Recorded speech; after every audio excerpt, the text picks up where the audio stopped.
What's up, it's Tony back with another episode of the It's Tony podcast. Make sure you like, comment, and subscribe. We almost reaching our goal of 500. We like 50 away. Thank you for watching. The first thing I want to talk about is Green Bay Packers versus the Philadelphia Eagles. The Green Bay Packers lost. I said that they was going to win, and they lost. Jordan Love almost tore his ACL, or it's up for speculation, or they're going to check and see how injured he was. But on the last drive, he was trying to throw a Hail Mary play, and it looked like he tore his ACL. It sucks as a Green Bay Packer fan. Not only did we lose, but we might lose our franchise quarterback. Two things that we did learn in this game is that LaFleur his play calling is terrible sometimes. He keep calling these screen plays or these behind the line of scrimmage plays, and they're terrible. It's 3rd and long. Why the fuck are you calling a screenplay? And then the other thing that we learned is that we have 2 good wide receivers. Romeo Doubs is our best wide receiver. I don't care what nobody say. I'll argue with anybody. Our second best wide receiver is Jaden Reed. He is a good wide receiver. They are way better than the person that everybody wants to say is our best wide receiver. Christian Watson fucking sucks. And he's supposed to be this deep threat, but that nigga sucks. When he's on the field, he's invisible. I don't care about him getting that 1 touchdown. Y'all want to say that I was good? That shit was whack. He's whack. I hate Christian Watson.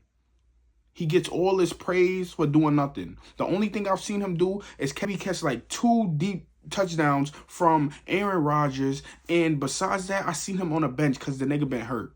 I don't know why I like that nigga. That nigga is whack. Romeo Doubs is clearly better than him. Jaden Reed is clearly better than him. Next in sports, the WNBA, the regular season is almost over. Before today, there was 5 teams that could get that 8th seed spot. Now there's only 4 teams. It's the Atlanta Dream, it's the Chicago Sky, it's the Dallas Wing, and it's the Washington Mystics. Today, Chicago Sky with Kennedy Carter back beat the LA Sparks and got them out of playoff contention. Kennedy Carter clearly is the player that really gets their offense going.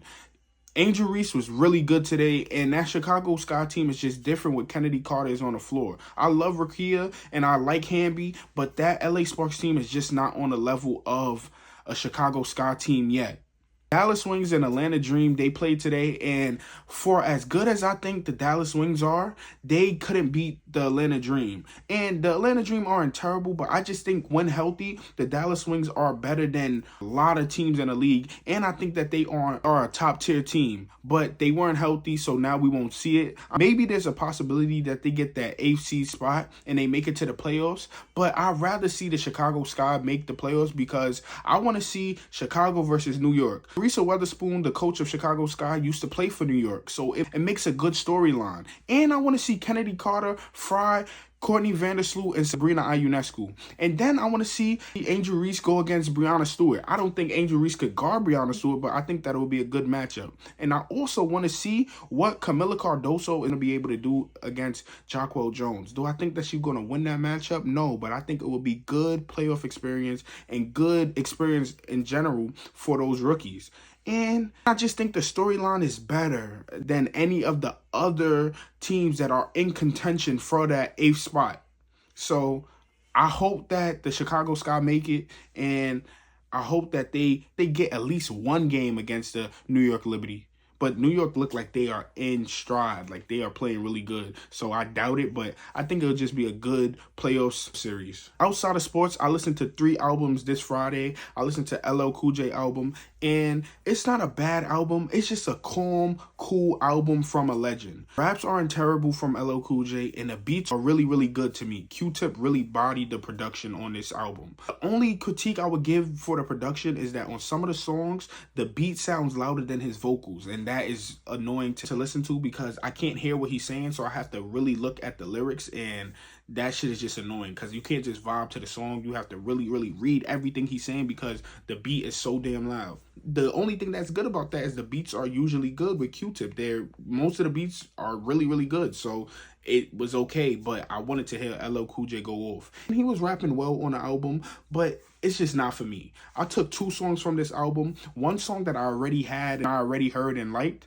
That song is Saturday Night Special. That song is really good. The storytelling on that is really, really good.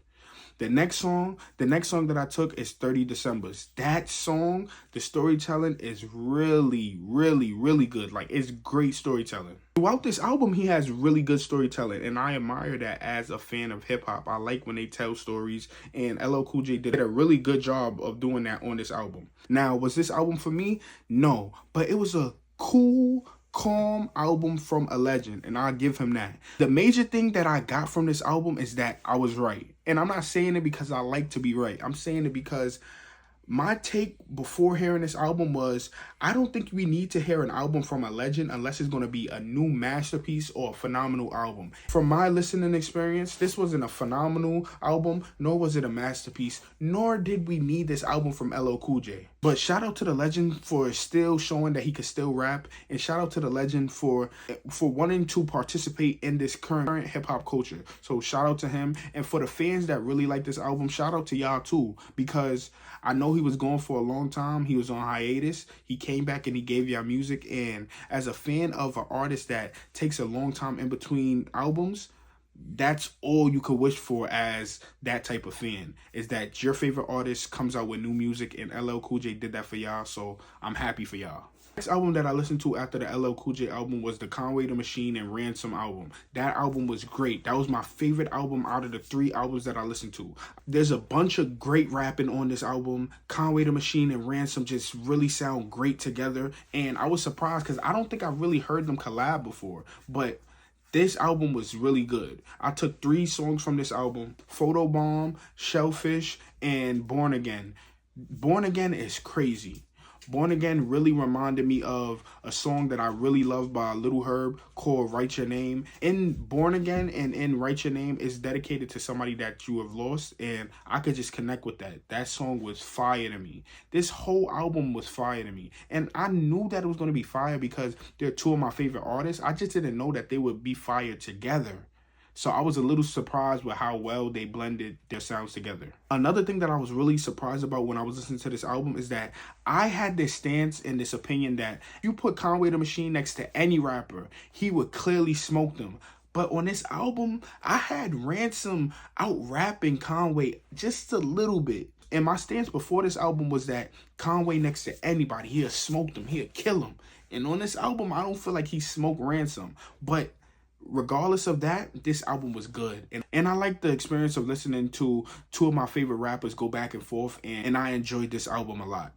The last album that I listened to, I don't even want to give it a lot of time. I don't want to rant about it. But all I will say is that this G Herbo album was trash. It was terrible to me. And it just highlighted a point that I've always made. G Herbo is not as good as Little Herb. And they shouldn't even be put in the same sentence. They are not the same rapper. They are just totally different. Little Herb was better than every young rapper that I've heard from Chicago. And it was easy. He was better than Dirk. He was better than Chief Keef. He was better than Lil Reese. He was better than Rondo Number 9. He was better than L.A. Capone. He was better than all of them. None of them could compete with him. None of them. But this G Herbo nigga, this nigga that y'all love, and I respect G Herbo for achieving his goal in his rap career. He's clearly a successful rapper, but he doesn't rap the same way or even in the same realm as Little Herb. Little Herb was a great rapper. Back in the days, y'all niggas love Chief Keef, and a lot of y'all niggas still do. I like maybe 2 songs by Chief Keef, Finito and maybe Love Sosa. But outside of that, Chief Keef is trash to me. And I always thought Little Herb was better than Chief Keef. Always thought that Little Herb was better than Little Dirk. But G Herbo, he can't fuck with Dirk. If G Herbo got back in that Little Herb bag now, he will be better than any of your favorite rappers. He'll be better than No Cap. He'll be better than Rollo. He'll be better than Little Baby. He'll be better than anybody that you want to put him up against. Little Herb was a real rapper. And that's what's so disappointing about this new album and most of the albums since Little Herb transitioned into G Herbo is that Little Herb doesn't rap with that same hunger. I know y'all fuck with G Herbo, but me, I just can't fuck with him. I applaud him because he achieved his goal, but as a rapper, G Herbo is mid. He is terrible. And as a fan of Little Herb and I seen what he was and what his potential was, this shit is garbage that I'm hearing now. Everything I hear about G Herbo now, it sounds like it's trying to be a big song, like a popular song, like a trendy song, a viral song, a song that you could play in a club. Little Herb wasn't trying to do that. And even in the beginning of when Little Herb transitioned into G Herbo, he wasn't doing that. In the beginning, G Herbo was making songs like Man Now, songs like Malcolm. Now this nigga only want to make popping club records. And to me, that shit is whack. And that is just disrespectful to Little Herb. Little Herb did not rap his ass off for you to be rapping like this. And as a fan of Little Herb and the impact that he had on my life, this G Herbo nigga is garbage, bro. That album was not good. And I didn't mean to really rant and go crazy like this, but this album was terrible. I only got one song from this album, Global Spinning. And I hated the feature. I don't like G Herbo with no features, bro. Just let G Herbo rap by himself and let him just try to rap his ass off. I don't want to hear G Herbo with Sexy Red. I don't want to hear him with Rob 49 or rapping with 21 Savage. I want to hear G Herbo get back in that Little Herb bag. And I know that's difficult to ask for. But if G Herbo ever gets back into that bag, y'all let me know. Because that nigga was somebody that nobody could fuck with. Nobody. He was better than all of these young niggas. All of these young niggas. That nigga was really nice. Y'all niggas don't know nothing about 4 Minutes of Hell. When that nigga was really rapping. Y'all niggas don't know about Flight or Flight. When my nigga was really rapping. Little Herb was a national treasure, bro. Little Herb was a star, bro. That nigga, bro, that shit is so crazy to me how whack G Herbo is to me. But you know a nigga that's not whack? And you know something that is not whack? The It's Tony podcast is not whack and it'll never be whack. And we're going to keep giving y'all content and continue to grow. And thank you for watching. This is the It's Tony podcast. Make sure you like, comment, and subscribe and tell a friend to tell a friend.